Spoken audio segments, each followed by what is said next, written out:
Hello મારા વહાલા વહાલા વિદ્યાર્થી મિત્રો, કેમ છો? મજામાં? મારું નામ છે ફાલ્ગુન આદ્રોજા, હું રાજકોટથી છું અને તમે જોઈ રહ્યા છો ફિઝિક્સ વિથ ફાલ્ગુન સર. અને વહાલા બાળકો, આજે આપણે જોવાના છીએ સંકલન. શું જોવાના છીએ? તો કે સંકલન. હવે આ જે સંકલન છે ને એ દરિયા જેવું છે. દરિયા જેવું એટલે ખૂબ વિશાળ. જે લોકોને એ ગ્રુપ હશે, જેને મેથેમેટિક્સ હશે, બરાબર, એને સંકલન આખું ચેપ્ટર આવશે, એને ઘણા બધા દાખલા એને ગણવાના થશે અને સંકલન ઉપર આધારિત ઘણું બધું એ લોકોને આવશે. હવે બી ગ્રુપ વાળા કે સર અમારે તો મેથ્સ છે જ નહીં, તો અમારે શું કરવાનું? તો હવે આપણને બધાને ખબર છે કે તમારી એક ફેવરિટ કહાવત એવી છે કે ભણવાનું કેટલું હોય, શીખવાનું કેટલું હોય, તો કે દરિયા જેટલું હોય, બરાબર. પછી આપણે ટૂંકમાં કેટલું શીખડાવે સ્કૂલમાંથી, તો કે નદી જેટલું શીખડાવે એમ, બરાબર. પછી આપણને કેટલું આવડતું હોય એમાંથી, બરાબર, તો કે આપણને ડોલ જેટલું આવડે એમ. અને પછી લખીએ કેટલું પરીક્ષામાં, તો કે ડબલા જેટલું લખીએ સાહેબ. બરાબર. તો આ તમારી બધાની ફેવરિટ એક જોક કહી શકાય. પણ આપણે સંકલન જે દરિયો છે ને, એમાંથી તમારે એ ગ્રુપ હોય તોય ભલે, બી ગ્રુપ હોય, કોઈ પણ ગ્રુપ હોય, ફિઝિક્સમાં આપણે ખાલી ડોલ જેટલું જ શીખવાનું છે. સમજ્યા? બધો આખો દરિયો શીખવાની જરૂર નથી, પણ શીખીએ ના શકાય એટલું મોટું સંકલન છે. તો શરૂઆત કરીએ સંકલનની. સંકલન શું છે? તો કે પ્રસ્તાવનાનો જે પહેલો લેક્ચર હતો, જેમાં મેં તમને લક્ષ, વિકલન અને સંકલન વિશે માહિતી આપી હતી, એમાં તમને મેં કીધું હતું કે સંકલન છે એ સૌથી જૂનામાં જૂનું શાસ્ત્ર હતું અને ગ્રીસમાં એનો વિકાસ થયો હતો. હવે સંકલન એટલે ખરેખર સરવાળો કરવાની પ્રક્રિયા છે. દાખલા તરીકે કોઈ મોટો પથ્થર છે, એ મોટા પથ્થરને ભાંગી એનો ભૂકો કરી અને એને પાવડરના સ્વરૂપમાં ફેરવી નાખીએ, તો આ જે આખી પ્રક્રિયા આપણે કરી એને વિકલનની પ્રક્રિયા કહેવાય, અથવા બાદબાકીની પ્રક્રિયા કહેવાય. તોડવાની પ્રક્રિયા, છૂટા છૂટા નાના નાના કણમાં રૂપાંતરિત કરવાની પ્રક્રિયા એટલે વિકલનની પ્રક્રિયા. પણ આ જ નાના નાના કણોને ભેગા કરી અને વળી પાછો પથ્થર બનાવવાની જે પ્રક્રિયા છે એને સંકલનની પ્રક્રિયા કહેવાય. સમજાય છે? સંકલનની પ્રક્રિયા એટલે જોડવાની પ્રક્રિયા, નાના નાના કણોને ભેગા કરવાની પ્રક્રિયા.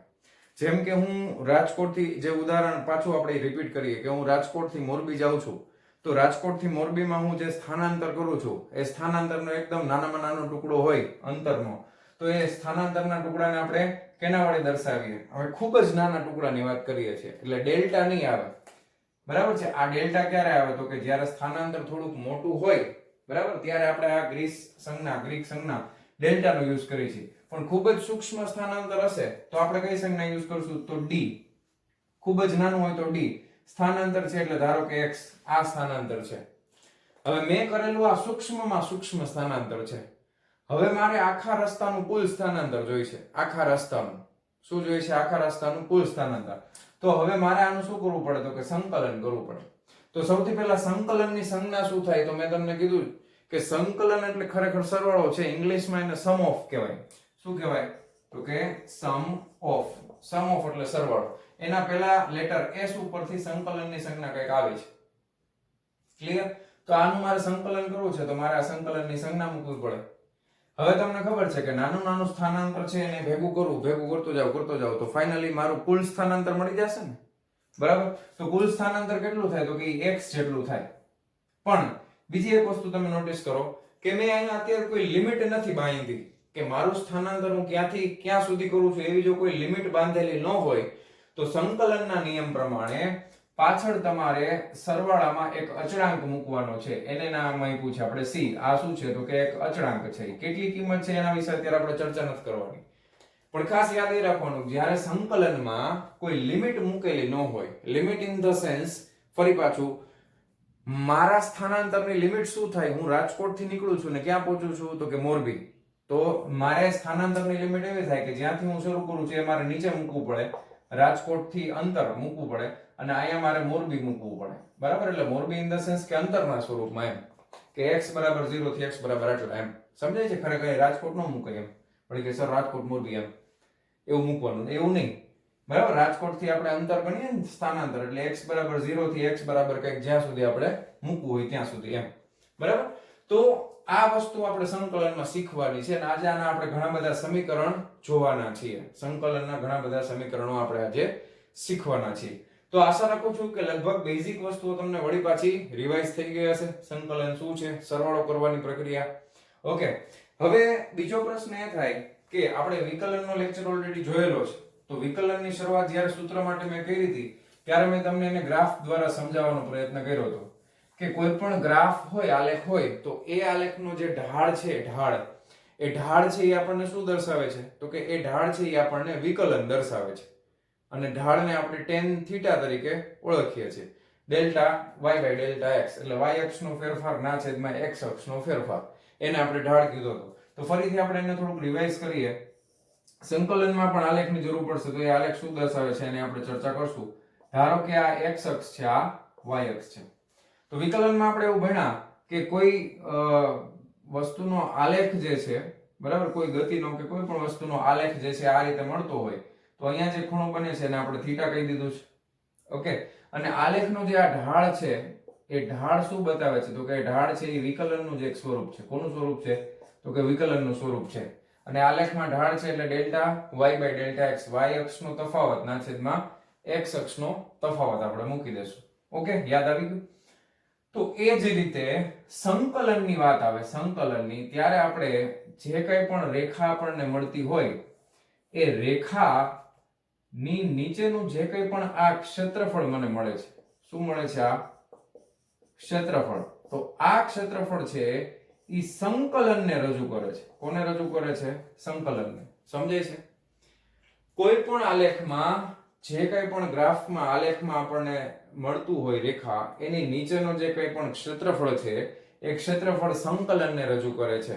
ધારો કે કોઈ ગ્રાફ, કોઈ આલેખ જે છે એની અંદર આપણને એક સીધી રેખા મળતી હોય, આવી. ઓકે, એના બે બિંદુઓને નામ આપી દઈએ A અને B. તો આની નીચેનો જે વિસ્તાર, એટલે અહીંયાથી મારે એક ઊભી રેખા દોરવાની અને અહીંયા અડાડી દેવાની x અક્ષને, બરાબર. આમાં લંબ રેખા દોરવાની છે ફરજિયાત, શિરોલંબ રેખા.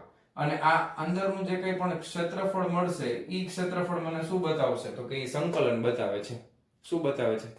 સંકલન બતાવે છે.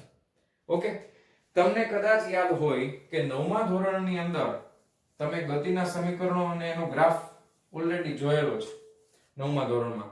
ઓકે, એનો ગ્રાફ પણ તમને ખબર છે. ધારો કે તમને એક ગ્રાફ આપવામાં આવે કે અહીંયા વેગ આપેલો હોય અને અહીંયા સમય આપેલો હોય.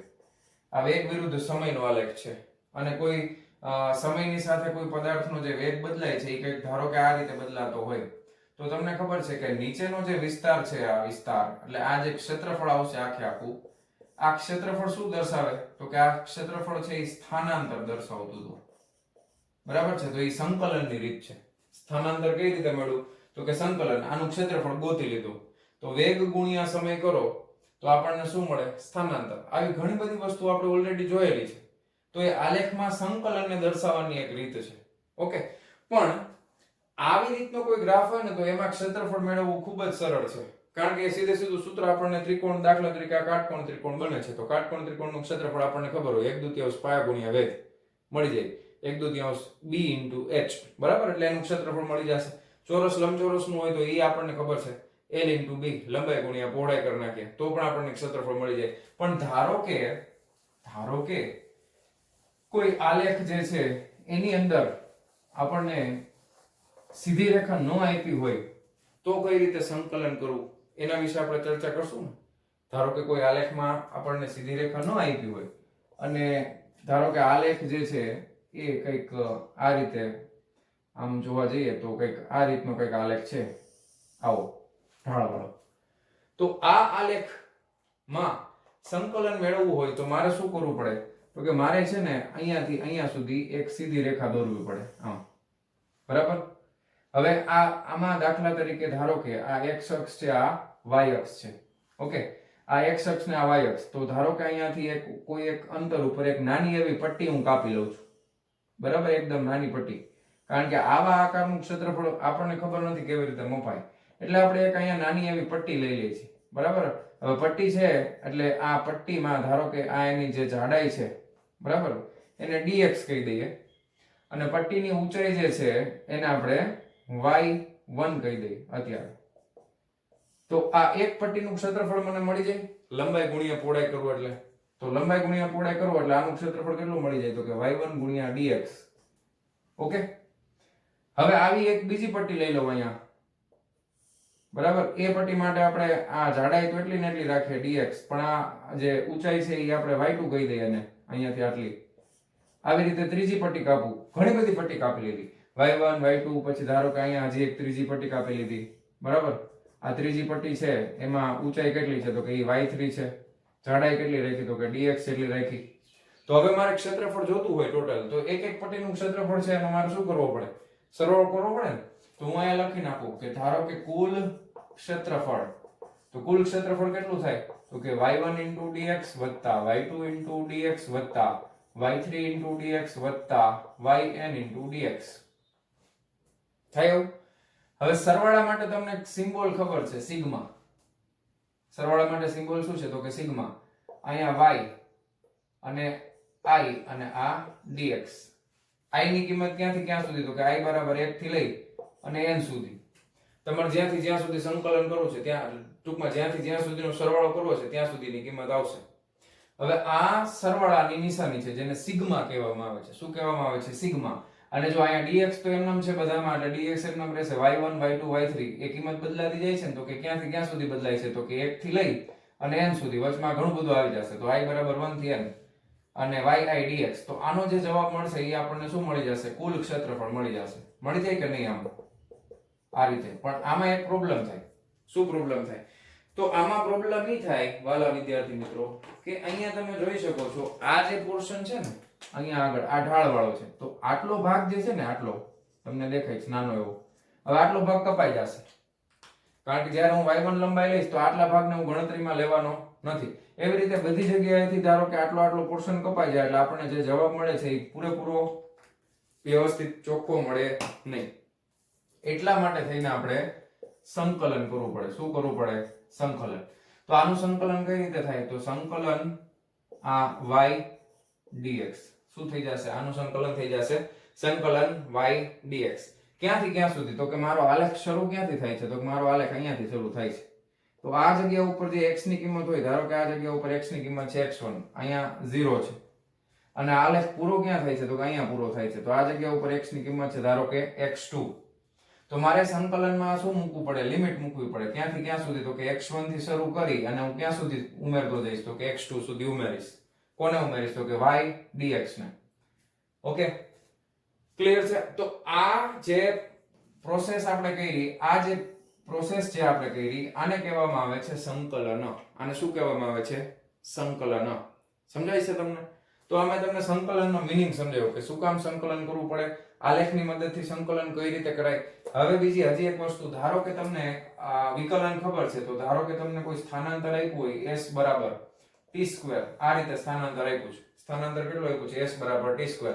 આ સ્થાનાંતર છે એ સમયનું વિધેય છે એમ કહેવાય. t એટલે સમય હોય. હવે આના ઉપરથી તમને એમ કે વેગ આપો, બરાબર છે? કેવો વેગ આપો એમ કે વેગ. તો વેગ માટે આપણને ખબર છે આનું શું કરવું પડે? વિકલન કરવું પડે. તો વેગ બરાબર સ્થાનાંતરના છેદમાં સમય, એટલે સૂક્ષ્મ સ્થાનાંતરના છેદમાં સૂક્ષ્મ સમય, ds by dt કરશું. એટલે આનું આપણે વિકલન કરી નાખશું. તો t² નું વિકલન શું થાય? તો કે 2t થાય. t² નું વિકલન શું થઈ જાય? 2t. તો મને સ્થાનાંતર ઉપરથી શું મળી ગયું? વેગ મળી ગયો. પણ આની ઉલટી પ્રક્રિયા તમને પૂછે, ઉલટી ઇન ધ સેન્સ કે તમને વેગ આપી દે. શું આપી દે? વેગ આપી દે. વેગ તમને આપી દેશે ફોર એક્ઝામ્પલ 5t + 6, આવી રીતે કંઈક સમીકરણ આપી દીધું. વેગ છે એ સમયનું વિધેય છે. હવે આના ઉપરથી તમારે શું ગોતવાનું છે? તો કે આના ઉપરથી તમારે સ્થાનાંતર ગોતવાનું છે. શું ગોતવાનું છે? સ્થાનાંતર. હવે આપણને વિકલન આવડે છે તો સ્થાનાંતર ઉપરથી વેગ મળે, પણ વેગ ઉપરથી સ્થાનાંતર વિકલનની મદદથી મળે નહીં. તો તમે વેગને અહીંયા કઈ રીતે દર્શાવી શકો? તો કે વેગ એટલે ds ના છેદમાં શું લખી શકાય? dt. સ્થાનાંતરનો ફેરફાર લખી શકાય. અને એના બરાબર શું લખી શકું? 5t + 6. સમજાય છે તમને પ્રોસેસ આખી? થોડુંક નિરાંતે સમજજો. વેગ એટલે આ તમને સમીકરણ આપી દીધું. ધારો કે આ સમયનું વિધેય છે. મારે શું ગોતવું છે? તો કે મારે સ્થાનાંતર ગોતવું છે. કોના ઉપરથી? તો કે વેગ ઉપરથી. તો વેગ એટલે શું થાય? તો કે અંતરના છેદમાં સમય, સ્થાનાંતરના છેદમાં સમય, અંતર અથવા સ્થાનાંતર. તો ds by dt લખીશ. તો એના બરાબર આમ લખી શકાય. હવે આ જે છે ને, આ વેગ, આ તાત્ક્ષણિક વેગ છે. કેવો? તાત્ક્ષણિક વેગ. એ આપણે હવે લેક્ચરમાં જોશું આગળ. તાત્ક્ષણિક વેગ, આપણે સરેરાશ વેગ ને બધું જોઈ લીધું છે. કોઈ એક t સમયે જે વેગ આપ્યો હોય ને, એના માટે આપણે લિમિટ યાદ કરો. લિમિટ શીખવાડી હતી મેં તમને. Limit delta t tends to 0. તો ડેલ્ટા s ના છેદમાં શું આવી જાય? ડેલ્ટા t છે. તો આ ડેલ્ટા t છે એ શું થઈ જશે? dt થઈ જશે. તો એ જે વેગ મળે એને તાત્ક્ષણિક વેગ કહેવાય. આપણે ટેક્સ્ટ બુક ની અંદર ટેક્સ્ટ બુક પ્રમાણે જોઈએ તો સ્થાનાંતરને s ના બદલે કેના વડે દર્શાવ્યું છે? તો કે આને x વડે દર્શાવ્યું છે. મેં અત્યારે s વડે દર્શાવ્યું, એના કઈ ફેર ન પડે એનાથી. તો હવે અહીંયા તમે ds ને કરતા બનાવો તો ds બરાબર શું લખી શકાય? 5t + 6 dt. બરાબર? હવે આ રીતે આપણે કરીએ ને તો હવે મારે અહીંયા આગળ જો હું આનું સંકલન કરી નાખું ને બે બાજુ, તો મને શું મળી જાય? સ્થાનાંતર મળી જાય. સમજાય છે ને તમને? આપણે ફિઝિક્સમાં આ રીતે જ આવશે. કોઈ સૂત્ર આપેલું હશે એના ઉપરથી તમને બીજી વસ્તુ ગોતવાની કહેશે, તો એના માટે આપણે શું કરવું પડશે? સંકલન કરવું પડશે. મેં શું કર્યું અહીંયા ફરીથી જોવો, પહેલા વેગ આપ્યો હતો તો વેગને મેં કયા સ્વરૂપમાં લખી નાખ્યું? તો કે વિકલનના સ્વરૂપમાં લખી નાખ્યું. વેગને પહેલા કયા સ્વરૂપમાં લખી નાખ્યું? વિકલનના સ્વરૂપમાં. v એટલે શું લખાય? તો કે ds/dt. એના બરાબર જે કંઈ પણ હતું એ મેં પાછું લખી નાખ્યું. હવે મારે શું કરવાનું છે? કે સ્થાનાંતર જોઈશે. તો આ મારી પાસે સૂક્ષ્મ સ્થાનાંતર છે ને, તો મારે પૂરું સ્થાનાંતર જોઈશે. તો કરતા કોને બનાવાય? તો કે સૂક્ષ્મ સ્થાનાંતરને કરતા બનાવીએ તો છેદ છે અહીંયા સામે ગુણાકારમાં આવતો રહેશે, તો dt છે એ સામે ગુણાકારમાં આવી ગયું. હવે જ્યારે પણ આપણને સૂક્ષ્મ વસ્તુ મળે ને, પૂરી જોતી હોય તો સીધું સંકલન કરી નાખવાનું. શું કરી દેવાનું? સંકલન કરી દેવાનું. પછી એમાં જે કંઈ પણ તમને દાખલામાં લિમિટ આપી હોય એટલે લિમિટ અહીંયા મૂકી દેશો એટલે વાર્તા થઈ જશે પૂરી. તો મેઇન આ રીતે આપણે સંકલનને ધ્યાનમાં લેવાનું છે. સમજાય છે તમને? સંકલનને આપણે આટલા માટે થઈને શીખવાનું છે. સંકલન ક્લિયર? તો આટલી વસ્તુ તમારે નોટ ડાઉન કરવી હોય તો એ નોટ ડાઉન કરી લ્યો ફટાફટ. અને હવે આપણે જોઈએ છીએ સંકલનને લગતા ખૂબ જ અગત્યના સમીકરણો. ચાલો વિડિયો પોઝ કરીને લખી લેજો. લખાઈ ગયું? ચાલો જવા દો. ક્લિયર? જવા દો. હાલ હવે આપણે સંકલનના ખૂબ અગત્યના સમીકરણો સંકલનમાં ઘણા બધા છે, પણ આપણે એવા જ સમીકરણોને ધ્યાનમાં લેશું કે જે આપણને ફિઝિક્સ માટે હેલ્પફુલ થતા હશે. બાકી સંકલન તો દરિયો છે, આપણે વાત કરી એ રીતે સંકલન તો દરિયો છે. તો પહેલું સમીકરણ ધારો કે પહેલું જ સમીકરણ x⁻n નું સંકલન કરવું છે. કોનું સંકલન કરવું છે? તો કે x⁻n નું સંકલન કરવાનું છે. કોના પ્રત્યે સંકલન કરવાનું છે? તો કે dx પ્રત્યે. કોના પ્રત્યે સંકલન? આમાં જેટલા પણ, જો એક વસ્તુ યાદ રાખો, બધા જ સંકલન dx પ્રત્યે કરવાના છે, એવું લખી જ દઉં એટલે માથાકૂટ નહીં. બધા સંકલન કોના પ્રત્યે કરવાના છે? dx પ્રત્યે. તો આને કઈ રીતે લખાય? તો કે ∫x⁻n dx. આ રીતે લખાય. પહેલું સૌથી પહેલા શું કરાય? તો કે સંકલનની નિશાની. કોનું સંકલન? તો કે x⁻n. કોના પ્રત્યે કરવાનું છે? તો કે dx પ્રત્યે સંકલન કરવાનું છે. તો યાદ રાખો વાલા વિદ્યાર્થી મિત્રો, સૂત્ર x⁻n નું સંકલન થાય ઘાત 1 વધે અને ટોટલી ઘાત છેદમાં.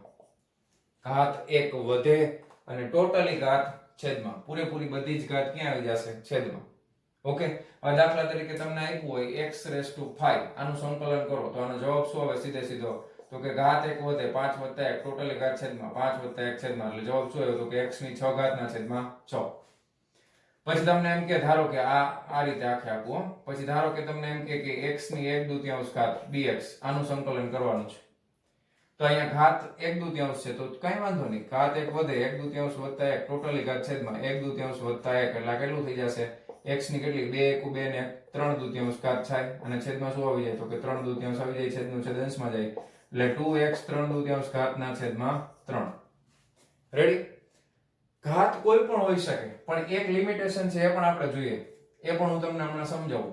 હવે સ્ટાર્ટિંગમાં જ મેં તમને કીધું હતું કે કોઈ પણ x નું સંકલન કરીએ આપણે એટલે કાંઈ નથી, x પ્રત્યે સંકલન કરવાનું છે. તો આનો જવાબ તો સીધો શું આવી જાય? તો કે x આવી જાય. પણ શું આ બધું મેં બરોબર લખ્યું છે? યાદ કરો જોઈએ. પાછળ હજી કંઈક લખવાનું રહી ગયું, શું મૂકવું પડે? બધાયમાં પાછળ શું મૂકવું પડે? c. કારણ કે મેં જો લિમિટ ક્યાંય મૂકી, એકેયમાં મેં લિમિટ મૂકી, અહીંયા મૂકી કઈ લિમિટ? અહીંયાથી અહીંયા સુધી? તો કે ના, નથી લિમિટ મૂકી તો પાછળ શું મૂકી દેવાનું? અચળાંક મૂકી દેવાનો. અચળાંક એટલે c. એ જેમ જેમ સમય પસાર થશે એમ તમને ખબર પડી જશે. અત્યારે કદાચ ખબર ન પડે તો ચિંતા કરવી નહીં. ઓકે? હું બેઠો છું. પછી કે સર તમે બેઠા નહીં રહેતા પરીક્ષા સુધી, જરૂર પડે ત્યારે પાછા કહેજો, કાંઈ વાંધો નહીં, કહેશું. હાલો, બરાબર? સમજાણું તમને? તો જ્યારે પણ લિમિટ ન મૂકી હોય તો પાછળ શું મૂકી દેવાનું? +c કરીને મૂકી દેવાનું. ધારો કે તમને એમ કહે કે સંકલન ઓફ dy, બરાબર છે? હવે સંકલન ઓફ dy y પ્રત્યે છે એટલે dy લખેલું હોય તો આનું સંકલન શું થાય? તો કે y + c. ધારો કે તમને એમ કે સંકલન ઓફ dz, તો z પ્રત્યે છે તો આ શું થાય? તો કે z + c. ધારો કે એમ કે સંકલન ઓફ dt, તો શું થાય? તો કે t + c. કોઈ પણ આપેલું હોય, કોઈ પણ પ્રત્યે તમને ખાલી સંકલન આપેલું હોય, કાંઈ ન હોય, તો આ નિયમ થશે. ઓકે, હવે આ પણ કેવી રીતે આવ્યું એને હું તમને આ રીતે સમજાવી શકું. કઈ રીતે? ધારો કે આ સંકલન ઓફ dx છે, dx છે, તો હવે હું એમ અહીંયા લખી શકું કે x ની 0 ઘાત dx, આવું લખાય કે નહીં? x ની કોઈ પણ ની 0 ઘાત એટલે જવાબ શું આવે? તો કે 1 આવે. તો આ x ની 0 ઘાત dx નું સંકલન કરીએ તો ઘાત 1 વધારી દઈએ અને ટોટલી ઘાત છેદમાં, બરાબર. તો x ની 1 ઘાત એટલે x થઈ ગયું, ના છેદમાં શું થઈ ગયું? તો કે 1, એટલે આ થઈ ગયું x થઈ ગયું ને. તો અહીંયા n બરાબર કેટલા છે? જો n બરાબર કેટલા છે? તો કે 0 છે. અને અહીંયા n બરાબર ગમે તો હોઈ શકે. તો સૌથી પહેલો અને સૌથી અગત્યનું સૂત્ર પાકું કરવાનું છે, યાદ રાખવાનું છે. x ની કોઈ પણ ઘાત હોય તો એનું સંકલન શું થશે? 1 ઘાત વધશે અને ટોટલી ઘાત ક્યાં આવી જશે? છેદમાં આવી જશે. પાકું યાદ રહી જશે. હવે આવા તમને જેટલા પણ અઢળક દાખલા આપવા હોય એટલા હું આપી શકું, પણ એક વસ્તુ માટે લિમિટેશન છે. એ બીજો નિયમ આપણે કહી દઈએ કે ધારો કે n બરાબર -1 હોય તો n બરાબર, હવે આ સૂત્રમાં n does not equal to -1, આમાં n છે ને એ -1 હોવું જોઈએ નહીં. પણ ધારો કે અહીંયા n બરાબર -1 લેવામાં આવે તો શું થાય? આ રીતે તમે સંકલન કરવા જાઓ તો શું આવે? તો કે ઇન્ટિગ્રેશન ઓફ x ની -1 ઘાત dx પ્રત્યય કરવાનું છે. તો આ રીતે કરવા જાવ તો x ની -1 ઘાત વધે તો ઉપર 0 ઘાત થઈ ગઈ, છેદમાં 0 આવે ને, તો છેદમાં 0 આવે તો અવ્યાખ્યાયિત પદ થઈ જાય. કેવું થઈ જાય? અવ્યાખ્યાયિત. એટલે આ થઈ જશે સંકલન 1/x dx. તો આનો જવાબ આવશે log mod of x base to e plus c, કારણ કે લિમિટ નથી મૂકી. આનો જવાબ શું આવે? log mod of x base to e plus c, કારણ કે log માં કોઈ દિવસ માઈનસ હોય નહીં, એટલે માનાંકમાં લખવાનું જે પણ હોય. અને log e base છે એટલે ln x લખાય, અને આમાંય લખાય. પછી કે સર એ શીખડાવી દો, તો આ ln x માનાંકમાં આ રીતે પણ લખાય પ્લસ c.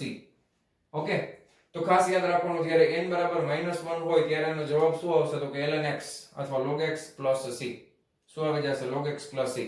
યાદ કરો log x નું વિકલન. log x નું વિકલન શું છે? log x નું વિકલન છે 1/x. યાદ આવ્યું? તો સંકલન છે ને, સંકલન એ વિકલનની ઉલટી પ્રક્રિયા છે. વિકલન એટલે તોડવું, સંકલન એટલે જોડવું. કેટલું યાદ, શું યાદ રાખવાનું? વિકલન એટલે તોડવું, સંકલન એટલે જોડવું. ઓકે, તો આટલી વસ્તુ જે ઉદાહરણ મેં અહીંયા લખ્યા છે એ બધા તમે નોટ ડાઉન કરી લ્યો અને ખાસ યાદ રાખી લ્યો. આ બે બહુ આઈએમપી સમીકરણ x ની n ઘાત વાળું તો ઢગલે ને પગલે આવશે, જ્યાં પણ આવશે ત્યાં n -1 હોય તો શું આવી જશે? ln x થઈ જશે. ઓકે, ચાલો લખાઈ ગયું, લખી નાખ્યું, જવા દઉં, પાકું. ઓકે, હા.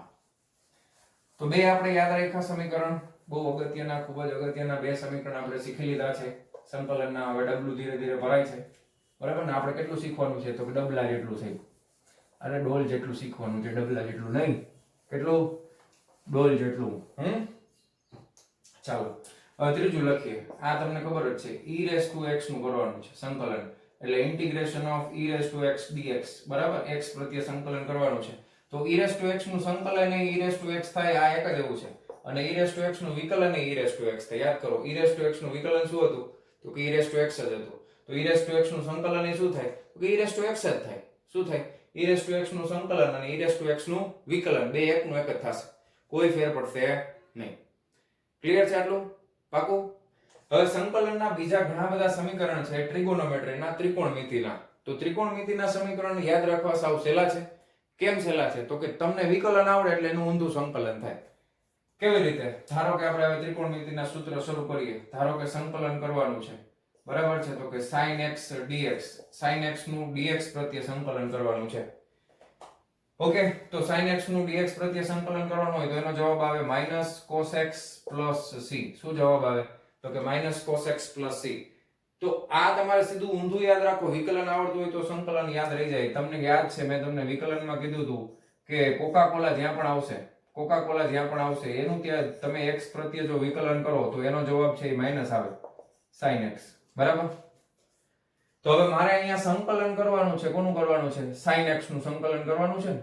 તો sin x નું સંકલન કરવાનું હોય તો જો હું અહીંયા બે બાજુ સંકલનની નિશાની કરી નાખું તો અહીંયાથી d બાય સંકલન અને વિકલન બે ભેગા થઈને એકબીજાની અસરને નાબૂદ કરી નાખે. સમજાય છે? તો sin x નું સંકલન માઈનસ sin છે એ સામે આવી જશે, તો ઇન્ટિગ્રેશન ઓફ sin x શું થઈ જાય? તો કે -cos x થઈ જાય. સમજાય તમને? Integration of sin x dx એ શું થઈ જશે તો કે minus cos x plus c થઈ જશે. શું થઈ જશે? Minus cos x plus c.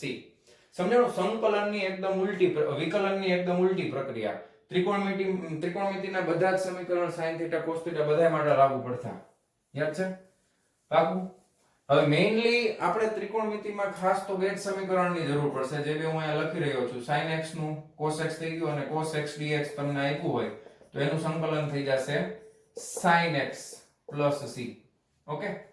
cos x નું પ્લસ sin x થશે. ઓલામાં આપણે કોકા-કોલા જેટલા કોકા-કોલા હતા એ બધાના વિકલન છે એ ઋણ આવતા હતા. અહીંયા એનું ઊંધું છે, કોકા-કોલાના ધન આવશે સંકલન.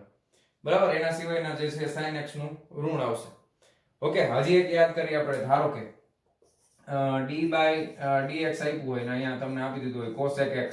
આનું વિકલન યાદ કરો જોઈએ. cosec x નું વિકલન શું હતું તો કે minus cosec x into cot x. શું હતું? Minus cosec x into cot x. તો હવે તમને એમ પૂછે કે તમારે અહીંયા છઠ્ઠા નંબરમાં સંકલન કરવાનું છે. કોનું કરવાનું છે? તો કે cosec x into cot x નું સંકલન કરવાનું છે. તો એનો જવાબ શું આવે? બોલો શું આવે? Minus cosec x plus c. આનું ઊંધું. cosec x cot x નું સંકલન, આ માઈનસ સામે ચોટી જાય, આ સંકલન વિકલન એકબીજાને ઉડાડી દેશે. શું આવી જશે? Minus cosec x plus c. Clear છે? પછી યાદ કરો tan θ નું વિકલન d/dx. tan x નું વિકલન શું થતું હતું કે sec square x. કેટલું થતું હતું? sec square x. આ એનું વિકલન હતું. હવે આનું ઊંધું તમને કહેવામાં આવે. ધારો કે integration of sec square x dx. બરાબર? અહીંયા હું dx લખતા ભૂલી ગયો છું, સોરી. હવે લખી નહીં. બરાબર? તો આનું dx પ્રત્યે વિકલન કરવામાં આવે તો sec square x નું શું થઈ જતું? tan x નું વિકલન શું થાય? sec square x. તો એનું સંકલન શું આવે તો કે tan x પ્લસ શું મૂકવાનું? c. ક્લિયર છે? તો આ બધા જ સમીકરણ જે પણ હતા એના ઊંધા સમીકરણ જે છે અહીંયા આવશે. તમારે બધા યાદ રાખવાની જરૂર નથી, સંકલન માટે નથી. હું તમને કહું છું, પાકું કહું છું કે સંકલન માટે જરૂર નથી. તમે સંકલન માટે ખાસ તમે મેઇન આ sin ને cos વાળું બે જ યાદ રાખશો તોય વાંધો નથી. તમે કા cosec x cot x ને sec square x ને એ બધા કદાચ તમે યાદ નહીં રાખો તો પણ ચાલશે, કોઈ પ્રોબ્લેમ નહીં થાય. અને જ્યાં પણ એવું લાગે કે કોઈ જગ્યાએ બાય મિસ્ટેક આવી ગયું તો હું બેઠો જ છું, હું કરાવીશ. બરાબર? કારણ કે સંકલન તો દરિયો છે, બધું એક સાથે નહીં થાય. જેટલું હું અત્યારે કરાવું છું એ પાક્કું જ કરી નાખવાનું છે, ગોખી જ નાખવાનું છે. તમે એક પેજની અંદર બધા સમીકરણ મસ્ત લખી અને રૂમમાં તમારે સુવાની દિવાલની સામે ચોંટાડી દેવાના. જ્યારે ઉઠો ત્યારે સંકલન વિકલનના સૂત્ર દરરોજ વાંચી લેવાના. બરાબર? તો જ યાદ રહેશે. એ પણ તમને કહી દઉં છું, પ્રેક્ટિસ કરશું તો જ યાદ રહેશે. ખાસ કરીને બી ગ્રુપ વાળા. બરાબર? એ ગ્રુપ વાળાને તો આખો સબ્જેક્ટ પણ 12th માં આવશે, 11th માં જરૂર પડે તો તમારે પાકું તો કરવું જ પડશે પહેલેથી. ક્લિયર છે? તો તમારે આટલી વસ્તુ ખાસ યાદ રાખવાની છે. હવે આપણે આગળ જોઈએ. આ સમીકરણ બધા લખી નાખજો, આપણે સાથે સાથ લખાઈ. ક્લિયર છે? તો દાખલા તરીકે cot x નું આવે તો એનું વિકલન શું થતું હતું? Minus cosec square x. તો એનું પણ લખી શકાય, પણ એ અત્યારે હું લખતો નથી, એની જરૂર નથી એટલે. ક્લિયર? ચાલો જવા દો. આ પાકું રેડી? તો હવે આપણે જોવાના છીએ આના પછીના અમુક ખાસ એના અગત્યના રૂલ્સ ને રેગ્યુલેશન્સ જે આપણને આવડતા હોવા જોઈએ. સંકલન માટેના અગત્યના અમુક નિયમો આપણને ખબર. દાખલા તરીકે પેલી આપણે વાત કરીએ કે સરવાળા બાદબાકી માટે. કોના માટે? તો કે સરવાળા બાદબાકી માટે. બીજી એક વસ્તુ, સરવાળા બાદબાકી પહેલા એક વસ્તુ તમને કહી દઉં. કોઈ પણ અચળાંક ગુણાકારમાં હોય ને તો એ પણ બહાર નીકળી જશે. જેમ વિકલનમાં બહાર નીકળી જતું હતું ને એમ. તો એ પહેલા એક વસ્તુ જોઈ લઈએ. ધારો કે હું તમને એમ કહું છું કે 5x² નું સંકલન કરવાનું છે. કોના પ્રત્યે? તો કે x પ્રત્યે કરવાનું છે. તો આ શું લખાય? તો કે ઇન્ટિગ્રેશન ઓફ 5x² dx. આમ લખાય આનું સંકલન. હવે જે પણ અચળાંક હોય ને એને બહાર કાઢી લેવાનું. સંકલનની અંદર આ એમ નામ રહેશે x² dx. હવે આનું આવડે? x² નું સંકલન આવડે? તો x² નું સંકલન શું થઈ જશે? તો કે એક ઘાત વધે, ટોટલી ઘાત ક્યાં આવે? છેદમાં. તો 5x³/3. તો જે કંઈ પણ અચળાંક હશે ને એ બધો અચળાંક છે એ બહાર નીકળી જશે. જે નિયમ વિકલન માટે તો એ જ સંકલન માટે છે, અચળાંક માટેનો. તો અચળાંક જે છે એ બહાર નીકળી જશે. ચાલો આ એક લખી નાખજો. ચાલો જવા દો. આ તો લગભગ યાદ રહી ગયું છે. રહી ગયું? હવે સરવાળા બાદબાકી માટે જે વિકલનનો નિયમ છે એ જ સંકલનનો નિયમ છે. 1 by 1 લેતું જવાનું, 1 by 1 બધાયનો સરવાળો કરતો જવાનો. એમાં કઈ નવીન છે નહીં. ધારો કે સરવાળા બાદબાકીમાં આપણે એક ઉદાહરણ જોઈએ. ધારો કે e⁻x આપ્યું છે પ્લસ sin x આપ્યું છે પ્લસ રૂટ x આપ્યું છે બરાબર. આનું તમને એમ કીધું છે કે x પ્રત્યે સંકલન કરો બરાબર. તો આનું x પ્રત્યે સંકલન એટલે આ ઇન્ટિગ્રેશન કરી દેવાનું. અહીંયા શું આવી જશે તો કે dx આવી જશે આનું સંકલન. તો એક પછી એક કરતા જવાના. પેલું લઈ લેવાનું સંકલનની નિશાની e⁻x અહીંયા લગાડી દેવાનું dx વત્તા સંકલનની નિશાની sin x લઈ લેવાનું અહીંયા લગાડી દેવાનું dx વત્તા ત્રીજું લઈ લેવાની સંકલનની નિશાની √x અહીંયા લગાડી દેવાનું dx. બધાને એકલા એકલા કરી દેવાનું. e⁻x નું સંકલન થાય e⁻x. હવે આ ત્રણેયની નિશાની છે ને તો પ્લસ c આપણે છેલ્લે મૂકી દઈશું. હો પડી ગયું પ્લસ c આમાં પ્લસ c આમાં પછી લખે પાછળ 3c c વત્તા c તો કે 3c. હવે બધાય માટે ઈ તો અચળાંક જ છે ને તો એ 3c લખવાની જરૂર નથી બરાબર. એટલે આનું e⁻x sin x નું સંકલન શું થાય વાલા બાળકો તો કે -cos x થાય બરાબર.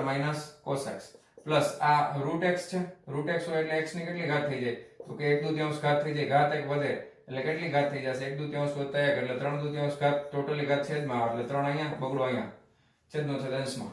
ઓકે આ આખે આખું લખાઈ જાય પછી શું કરવાનું પ્લસ c. ક્લિયર છે. હવે આ જ વસ્તુ બાદબાકી માટે લાગુ પડશે. આ જ વસ્તુ બાદબાકી માટે લાગુ પડશે. ચાલો હજી એક જોઈ લે. ધારો કે બાદબાકી માટે છે તો શું કરવાનું. ધારો કે આપણને ઇન્ટિગ્રેશન આપ્યું છે ધારો કે ઇન્ટિગ્રેશન આપ્યું છે કોનું આપ્યું છે તો કે 1/x લઈ લી પ્લસ cos x લઈ લી અને પ્લસ આપણે લઈ લઈએ છીએ 6 સોરી માઈનસ કરવાનું ને અહીંયા માઈનસ કરી દઈએ અહીંયા માઈનસ કરી દઈએ -6 e⁻x આ રીતે. ધારો કે આનું સંકલન કરવાનું છે તો આપણને ખ્યાલ છે 1/x નું શું થાય તો કે log x. તો log mod of x base to e પહેલાનું બરાબર વચ્ચે માઈનસ ની નિશાની. cos x નું સંકલન શું થાય cos x નું સંકલન થાય sin x પણ પ્લસ જ આવશે તો આ થઈ જશે sin x. હવે સીધે સીધું કરું છું શોર્ટકટ. બધા ઇન્ડિવિડ્યુઅલ આ રીતે લગાવવાના છે. પછી આ માઈનસ 6 બહાર આવી જાય e⁻x નું e⁻x થાય સોરી 6 e⁻x નું e⁻x થઈ ગયું. તો આ બે ઉદાહરણ છે એ તમે ફટાફટ લખી નાખો તમારી બુકમાં. અને હવે જોઈએ છીએ આના પછીના નિયમો. હવે હું તમને શીખવવાનો છું લિમિટ મૂકતા. ઓકે કઈ રીતે. ધારો કે તમને આપ્યું છે કે કોઈ એક સંકલન છે x નો સ્ક્વેર. હવે એનું સંકલન છે ને તમારે 2 થી 3 ની વચ્ચે કરવાનું છે. લિમિટ એની આપી છે 2 થી 3 અને આનું સંકલન dx પ્રત્યે કરવાનું છે. તો કઈ રીતે થાય તો કે ઘાત એક વધે x ની n ઘાત છે એટલે 2 ની બદલે શું થઈ જશે 2 ને 1 3 અને ટોટલી ઘાત ક્યાં આવે તો કે છેદમાં. હવે અહીંયા તમારે છે ને આ રીતનો કૌંસ કરી દેવાનો બે બાજુ. ઓકે મોટો કૌંસ કરવાનો. અહીંયા લિમિટ નીચેની હોય એ અહીંયા મૂકવાની 2 ઉપરની લિમિટ છે અહીંયા મૂકવાની 3 બરાબર. હવે પહેલા x ની જગ્યાએ શું મૂકવાનું યાદ રાખજો. આ નિયમ ખાસ યાદ રાખજો. પહેલા x ની જગ્યાએ મૂકવાનું છે 3 તો 3 નો ઘન ના છેદમાં 3 પછી માઈનસ ની નિશાની કરવાની. પછી તમારે x ની જગ્યાએ મૂકવાનું છે નીચેની લિમિટ એટલે 2 એનો ઘન ના છેદમાં 3. પછી આ તમને ખબર છે આ 3 નો ઘન છે 1 3 ઉડી જશે 3 નો વર્ગ થઈ જશે 3 તેરી 9 -2 દુ 4 દુ 2 દુ 4 દુ 8 8 ના છેદમાં 3. હવે જે જવાબ આવે છે એ આપણે કેલ્ક્યુલેશન પણ મારે તમને સમજાવવું છે કે લિમિટ કઈ રીતે મૂકવાની. ઓકે હવે ધારો કે તમને કોઈ એક સંકલન આપ્યું છે આ રીતે t² + 1 અહીંયા આપ્યું છે dt t પ્રત્યેનું સંકલન છે અને સમય તમારે મૂકવાનો છે 1 થી શરૂ કરી અને 5 સુધી. કેટલો 1 થી શરૂ કરી અને 5 સુધી. તો આને કેવી રીતે કરવાનું તો કે t² નું સંકલન આને t² નું સંકલન શું થાય તો કે t ની એક ઘાત વધે 2 + 1 એટલે 3 ટોટલી ઘાત છેદમાં પ્લસ નું પ્લસ 1 નું સંકલન શું થાય t પ્રત્યે તો કે t થાય. યાદ છે ને. અને આખે આખું બ્રેકેટ મૂકી દેવાનું. પછી આ લિમિટ મૂકવાની છે તો કે 1 થી લઈ અને 5 સુધી. તો પહેલા t ની જગ્યાએ 5 મૂકવાનું એનો ઘન ના છેદમાં 3 બરાબર છે વત્તા t ની જગ્યાએ 5 એટલે આ પહેલું કૌંસ થઈ ગયું. પહેલા જો આ લિમિટ છે ને બેયને લાગુ પડશે. પછી માઈનસ કરવાનું આખું બ્રેકેટ. પછી t ની જગ્યાએ શું મૂકવાનું 1 ના છેદમાં 3 વત્તા 1 કારણ કે 1 નો ઘન 1 જ થાય ને. પછી હવે આ હું આગળ નથી કરતો સમજી છે. આનો જે જવાબ આવે એ તમારે લખી નાખો. મારું કામ છે તમને સમજાવવાનું કે લિમિટ કઈ રીતે મૂકવાની. ઓકે તો આ રીતનું તમને કોઈ પણ સંકલન આપેલું હોય તો તમારે આ રીતે લિમિટ મૂકવાની છે. સમજાઈ ગયું. સૌથી પહેલા તમારે સંકલન કરી દેવાનું. અહીંયા સરવાળાનો નિયમ લાગે છે તો એ તો લાગશે જ. પછી આખામાં બ્રેકેટ કરી દેવાનું. બ્રેકેટ કર્યા પછી ઉપરની લિમિટ ઉપર નીચેની નીચે x ની અથવા t જેના પ્રત્યે કર્યું હોય એ તમારે અહીંયા મૂકી દેવાનું, બરાબર. પછી માઈનસ, પછી જે નીચેની લિમિટ છે એ મૂકી દેવાનું. થઈ ગયું? તો આ રીતે તમને લિમિટ મૂકતા પણ આવડતું હોવું જોઈએ. સંકલનમાં લિમિટ મૂકતા પણ તમને આવડતું હોવું જોઈએ. ક્લિયર છે? છે ને સિમ્પલ, એમાં કઈ છે નહીં. ઓકે, ધારો કે થીટા માટે સમજાવી દઉં હજી એક. ધારો કે તમને લિમિટ આપી છે થીટા બરાબર 0 ડિગ્રી થી લઈ, આ થીટાની જ લિમિટ છે કે અહીંયા 0 થી લઈ અને 30 આપ્યું છે. શું આપ્યું છે? 0 થી લઈને 30. હવે આ ડિગ્રીમાં છે હો. 0 ડિગ્રી થી 30 ડિગ્રી સુધી સંકલન કરવાનું છે. ધારો કે તમારે સંકલન કરવાનું થાય છે તો કે cos થીટા અને d થીટા પ્રત્યે સંકલન કરવાનું છે. તો cos થીટા નું સંકલન શું થાય વાલા વિદ્યાર્થી મિત્રો? ઓકે, cos થીટા નું સંકલન શું થાય તો કે sin થીટા થાય ને. પછી હવે અહીંયા બ્રેકેટ કરી દેવાનું, પછી લિમિટ અહીંયા મૂકી દેવાની 0 ડિગ્રી થી લઈ અને 30 ડિગ્રી. આવું આવશે ફિઝિક્સમાં એટલે કહું છું. તો પહેલા આપણે લિમિટ મૂકી દઈએ. sin કેટલા મૂકશું આપણે? પહેલા sin 30, બરાબર ને? sin 30 ડિગ્રી, પછી માઈનસ, પછી sin કેટલા તો કે 0 ડિગ્રી. sin 30 એટલે કેટલા થાય તો કે 1/2 થાય. માઈનસ sin 0 એટલે કેટલા થાય? 0. તો જવાબ શું આવે? 1/2. સમજાય છે? ઘણીવાર એવું બને કે લિમિટ જે છે, ધારો કે અહીંયા હું હજી એક આપી દઉં. ધારો કે અત્યારે હવે x ના ફોર્મમાં, ધારો કે x + 2 છે. ઓકે, આનું તમારે dx પ્રત્યે સંકલન કરવાનું છે અને આની લિમિટ છે ને એ 0 થી લઈને 2 સુધી આપી છે. તો 0 હોય તો આપણને બહુ ઈઝી પડી જાય. જો x નું સંકલન કરીએ એટલે ઘાત 1 વધે ને ટોટલી ઘાત છેદમાં 1 + 1 2 વત્તા 2 નું સંકલન કરીએ એટલે 2x. હવે અહીંયા મૂકી દેવાનું કૌંસ. ઓકે, લિમિટ મારે મૂકવી છે 0 થી ક્યાં સુધી તો કે 2 સુધી. હવે પેલા 2 મૂકશું એટલે 2 નો વર્ગ ના છેદમાં 2 વત્તા 2 ગુણ્યા 2. આ થઈ ગયું. હવે બીજામાં તો શું આવશે? x ની જગ્યાએ શું મૂકવાનું? 0. એટલે માઈનસમાં તો 0 જ આવી જશે સીધું. એટલે ઘણીવાર એવું બનશે કે નીચેની લિમિટ 0 હોય, ઉપરની ગમે તે આવી હોય એટલે એક જ આવે, બીજો કૌંસ કરવાની જરૂર નથી. પછી આ તમને આવડે સાદું રૂપ આપતા. બરાબર છે? ક્લિયર છે આટલું? ઓકે, તો આ રીતે તમને લિમિટ મૂકતા આવડતી હોવી જોઈએ. તો આ તમારી નોટબુકમાં નોટ ડાઉન કરી લો, લિમિટ કઈ રીતે મૂકવાની છે એ. ચાલો, લખાઈ ગયું? વિડિયો પોઝ કરીને લખી લેજો. લખાઈ ગયું? ચાલો જવા દઉં? પાકું? જવા દઉં ને? હાલો, તો તમને લિમિટ મૂકતા આવડવી જોઈએ. હવે જે રીતે આપણે વિકલનની અંદર ગુણાકાર અને ભાગાકારના જે નિયમો હતા ને, એવી રીતે સંકલનમાં આપણે એવા કોઈ ગુણાકાર ભાગાકારના નિયમો યાદ રાખવાની જરૂર નથી. બરાબર? સંકલનમાં એવા કોઈ ગુણાકાર અથવા ભાગાકારના નિયમો, ગુણાકારનો નિયમ છે, ભાગાકારનો નથી, તો એ આપણે અત્યારે યાદ રાખવાની જરૂર નથી. એવું કંઈ આવશે ફ્યુચરમાં તો આપણે ત્યારે જ જોઈ લઈશું. બરાબર? અત્યારે કોઈ જરૂર લાગતી નથી. એક આપણે જોયું હતું વિકલનમાં સાંકળનો નિયમ, જે સંકલનને પણ લાગુ પડે છે, એટલે જોઈ લઈએ. ધારો કે તમને પૂછ્યું છે sin 2x નું સંકલન કરો dx પ્રત્યે. તો sin 2x નું સંકલન કરવાનું છે તો પહેલા આપણે સંકલનની નિશાની કરી દઈએ. શું કરી દઈએ તો કે sin 2x dx. ઓકે, થઈ ગયું? હવે આપણને જો sin x નું આવડે છે, 2x નું ખબર નથી, તો એના બરાબર શું ધારી લેવાનું? એના બરાબર x ધાર લેવાનું. sin x નું સંકલન શું થાય તો કે -cos x. x એટલે આપણે શું ધાર્યું છે? 2x. બરાબર છે? પ્લસ હું શું મૂકી દઉં તો કે c તો મૂકી જ દેવાનું, લિમિટ નથી આપી એટલે. હવે ખાસ ધ્યાન આપવાનું, 2x જે છે ને, 2x ખાસ ધ્યાનથી સમજજો. આ 2x નું કરવાનું વિકલન. હવે શું કરવાનું? વિકલન. અને એને આ જે આવ્યો હોય ને જવાબ, એના છેદમાં મૂકી દેવાનું. તો 2x નું વિકલન શું થાય તો કે 2. તો બગડો આવી જશે છેદમાં. સમજાય છે? આ ઘણી જગ્યાએ યુઝ થશે ફિઝિક્સમાં, ભૌતિક વિજ્ઞાનમાં આનો બહુ ઉપયોગ છે, ધ્યાન આપજો. ફરીથી sin 2x ને આપણે x ધારીને કરી નાખીએ સંકલન, એટલે -cos 2x થઈ જાય.